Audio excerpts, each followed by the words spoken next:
همونطوری که خوابیده بودم و ناراحت از اینکه امروز قراره برم مدرسه، یادم اومد مدرسه تعطیله. پا شدم و دوان رفتم به سمت حمام. اینجا هم مثلا برگشتم، اینجا هم اون روشن کردم و داشتم مدیتیشن میکردم که واقعا آرامش گرفتم. اینجا هم تو که میبینی خیلی سخت دارم ورزش میکنم. هم رفتیم بیرون.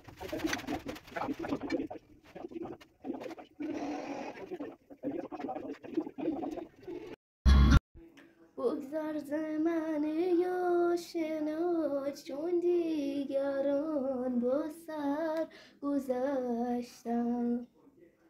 هر عشقی میمیرد، خاموشی میمیرد، عشق تو نمیمیرد.